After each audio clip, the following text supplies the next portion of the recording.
अलीगढ़ में एक भयानक रात। रिया अपने मम्मी सुमन और पापा विनोद के साथ दिल्ली में रहती थी। वह हर साल अपने मम्मी पापा के साथ गर्मी की छुट्टियों में ननिहाल जाती थी। उसका ननिहाल अलीगढ़ जिले में है। एक बार की बात है, रिया के स्कूल की छुट्टियां पड़ चुकी थी। रिया और सुमन ननिहाल जाने के लिए तैयार थे। विनोद को ऑफिस में काफी काम होने की वजह से शाम को छुट्टी मिल पाई। दिन ढल चुका था। सुमन ने कहा, अब रहने दो, अब जाने का समय नहीं है, सुबह होते ही हम अलीगढ़ के लिए निकल जाएंगे। इस पर विनोद ने कहा, हमारे पास खुद की कार है, दिन ढल गया तो क्या हुआ, हमें कौन सा वाहन बदलना है। रिया भी जिद करने लगी, मम्मा अभी चलो ना, मुझे अभी नानी के घर जाना है। रिया और विनोद के बहुत जिद करने पर सुमन जाने के लिए तैयार तो हो गई थी, लेकिन अंदर ही अंदर ना जाने क्यों उसका मन घबरा रहा था। अब रात हो चुकी थी और इन लोगों की गाड़ी सड़क पर चले जा रही थी। रात की वजह से सड़क पर वाहनों का आना जाना कम हो गया था। विनोद कार चला रहा था, सुमन और रिया पीछे की सीट पर बैठे थे। जिस गांव में उन्हें जाना था वह गांव अलीगढ़ से करीब 20 किलोमीटर आगे था। वह अलीगढ़ पहुंच चुके थे। आगे का रास्ता कच्चा और सुनसान था, वहां कोई आता जाता भी नहीं दिख रहा था। गाड़ी अब कच्चे रास्ते पर चले जा रही थी। थोड़ी ही दूर चलने पर गाड़ी अचानक रुक गई। रिया ने पापा से कहा, पापा क्या हुआ, गाड़ी बंद कैसे हो गई। विनोद ने कहा, पता नहीं बेटा, उतरकर देखता हूँ। सुमन ने कहा, जल्दी देखिए और यहाँ से चलिए, कितना सुनसान रास्ता है, मुझे कुछ ठीक नहीं लग रहा। कार से उतरकर विनोद ने गाड़ी के बोनट को खोलकर देखा, लेकिन गाड़ी में कहीं कोई कमी नहीं दिखी। वह कार के अंदर आकर बैठ गया और कुछ सोचने लगा। तभी सुमन ने कहा, क्या हुआ, चलिए ना। विनोद अभी भी कुछ सोच रहा था। फिर सुमन ने रिया के पापा के कंधे को पकड़कर जोर से हिलाया और कहा, क्या हुआ, क्या सोचने लगे, मैं कह रही हूँ चलिए, यहाँ से मुझे बहुत अजीब सा महसूस हो रहा है। एक तो सुनसान रास्ता, ऊपर से रात, जल्दी चलिए। तब विनोद ने कहा, मैं ये सोच रहा हूँ कि गाड़ी में कोई खराबी नहीं है, फिर गाड़ी रुक क्यों गई। देखिए, क्या पता गाड़ी स्टार्ट हो जाए। तब विनोद ने गाड़ी स्टार्ट करने के लिए चाबी घुमाए और गाड़ी स्टार्ट हो गई। अब कार दोबारा उस रात के अंधेरे को चीरते हुए फिर आगे बढ़ने लगी। अभी थोड़ी ही दूर कार चली थी कि रिया चिल्लाए, मम्मी।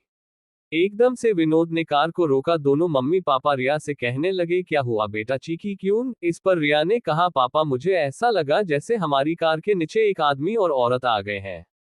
विनोद ने कहा, नहीं बेटा, ऐसा कुछ नहीं है। अगर वह औरत आदमी हमारी कार के नीचे आ जाते तो हमें भी तो पता चलता, और वैसे भी रात बहुत हो गई है, मुझे नहीं लगता ऐसे में इस रास्ते पर हमारे अलावा कोई और होगा। रिया की आंखें डर से फटी हुई थीं, और वह कह रही थी, नहीं पापा, ट्रस्ट मी, मैंने देखा उन आदमी औरत को। सुमन ने कहा, गाड़ी थोड़ी तेज चलाइए। गाड़ी की रफ्तार विनोद ने तेज कर दी। तभी कार के शीशे में विनोद को एक डरावना चेहरा दिखाई दिया। उस डरावने चेहरे को देखते ही विनोद का हाथ स्टीयरिंग से छूटा और गाड़ी का बैलेंस बिगड़ने की वजह से गाड़ी इधर उधर चलने लगी। जैसे तैसे करके विनोद ने अपने आप को और गाड़ी को संभाला। तभी सामने एक औरत और आदमी दिखाई दिए, जो गाड़ी रोकने का इशारा कर रहे थे। लेकिन विनोद ने गाड़ी नहीं रोकी, बल्कि गाड़ी की रफ्तार और तेज कर ली, क्योंकि अभी तक तो वह रिया की बात पर विश्वास नहीं कर रहे थे। और अचानक से उन दोनों आदमी औरत का ऐसे कार के सामने आना और लिफ्ट मांगना सुमन और विनोद को डर से भर देने के लिए काफी था। विनोद तो पसीने से लथपथ गाड़ी को अंधाधुंध रफ्तार में भगाए जा रहा था। तभी ये क्या, वह औरत और आदमी जिनको विनोद ने पीछे छोड़ा था, फिर सामने खड़े थे और गाड़ी रोकने का इशारा कर रहे थे। अब तो उन तीनों की जान मुंह को गई थी। अचानक सुमन का फोन बजा। हेलो, कौन। दूसरी तरफ से सुमन का भाई अर्जुन बोल रहा था। हेलो दीदी, कैसी हैं आप। सुमन ने कहा, भैया कुछ ठीक नहीं है, इस रास्ते पर बहुत गड़बड़ है। और सुमन ने उन दोनों आदमी औरत के बारे में भी अर्जुन को बताया। तब अर्जुन ने कहा, दीदी आप चिंता मत करो, मैं अभी आता हूँ। और 10-15 मिनट बाद ही अर्जुन वहां रास्ते पर खड़ा था। विनोद ने गाड़ी रोकी और कहा, अच्छा हुआ अर्जुन तुम आ गए। पता नहीं क्या हो रहा था हमारे साथ, कुछ समझ ही नहीं आ रहा था। अर्जुन ने कहा, कोई बात नहीं जीजाजी, मैं आ गया हूं ना, अब आपको कोई प्रॉब्लम नहीं होगी। अर्जुन भी अब कार में बैठा और कार घर की तरफ चल दी। अब तो मानो जैसे सुमन, विनोद और रिया का डर अर्जुन के आ जाने से हवा हो गया था। अब सब लोग घर पहुंच चुके थे। अर्जुन ने कहा, लाइए जीजाजी, कार की चाबी मुझे दीजिए, मैं पार्क करके आता हूं, आप अंदर जाइए। विनोद ने कहा, ठीक है, और चाबी अर्जुन को दे दी। जैसे ही रिया और उसके मम्मी पापा ने घर में एंटर किया, तीनों चौंक पड़े। घर में सब लोग रो रहे थे।